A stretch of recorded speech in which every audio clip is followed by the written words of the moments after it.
નમસ્કાર. ચાલો આજે વાત કરીએ ભારતના એનર્જી સેક્ટરની એકદમ જોરદાર સફર વિશે. કેવી રીતે ભારતે મુશ્કેલીઓમાંથી બહાર આવીને એનર્જી જનરેશનમાં નવા જ રેકોર્ડ બનાવી દીધા. આ આંકડાઓની દુનિયા ખરેખર રસપ્રદ છે. ચાલો એમાં ડૂબકી મારીએ. હવે સવાલ એ છે કે દુનિયાની સૌથી ઝડપથી વિકસતી મોટી અર્થવ્યવસ્થાને ચલાવવા માટે આખરે કેટલી વીજળી જોઈએ. કારણ કે જુઓ, જ્યારે કોઈ દેશ આટલી સ્પીડમાં આગળ વધતો હોય ને ત્યારે એની ઊર્જાની જરૂરિયાત પણ જબરદસ્ત હોય છે. અને આ સવાલનો જવાબ જ સાચું કહું તો ભારતની આખી ગ્રોથ સ્ટોરી છતી કરે છે. આપણે આગળ જે પણ આંકડા જોઈશું એ બધા બિલિયન યુનિટ એટલે કે અબજ યુનિટમાં હશે.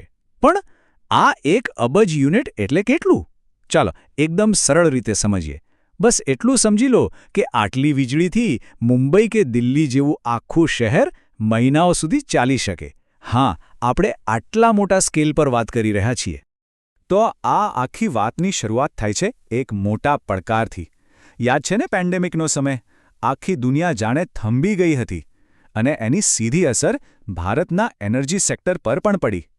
એટલે થયું એવું કે નાણાકીય વર્ષ 2020-21માં ભારતના ઊર્જા ઉત્પાદનમાં ગ્રોથ નેગેટિવમાં ગયો, -0.52%.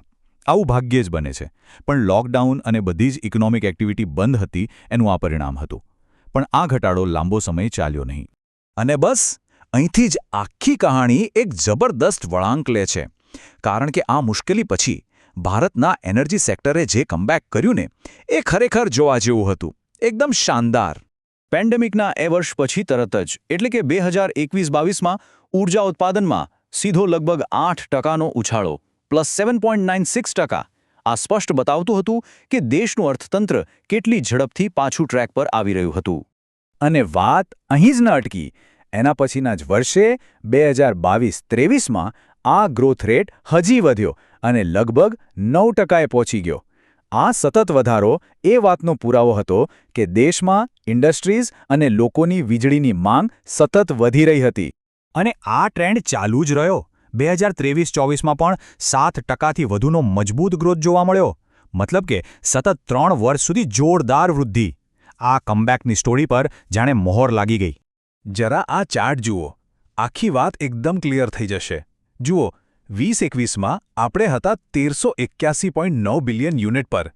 ત્યાંથી સીધા 22-23માં 1624.5 પર. અને પછી તો જુઓ, 24-25માં સીધા 1829.7 બિલિયન યુનિટના શિખર પર. આ જે ગ્રોથ છે એ ખરેખર અકલ્પનીય છે. તો હવે આપણે આવીએ છીએ આ કહાણીના ક્લાઇમેક્સ પર, એક એવા માઇલસ્ટોન પર જે ભારતના એનર્જી સેક્ટર માટે એક ઐતિહાસિક ક્ષણ છે. આ નંબર ખાસ યાદ રાખજો. 1829.7 અબજ યુનિટ, નાણાકીય વર્ષ 2024-25નું કુલ ઉત્પાદન.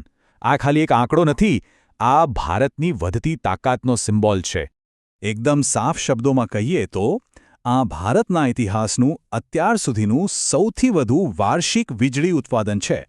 આ પહેલાં ક્યારે પણ એક વર્ષમાં આટલી બધી વીજળી દેશમાં પેદા નથી થઈ.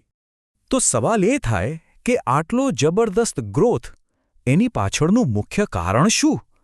એનો જવાબ છુપાયેલો છે ભવિષ્યની ઊર્જામાં. જુઓ, આ રેકોર્ડ બ્રેકિંગ ઉત્પાદન પાછળ ઘણા કારણો છે. એક તો આપણું અર્થતંત્ર ધમધમી રહ્યું છે. બીજું, લોકોની વીજળીની જરૂરિયાત વધી રહી છે.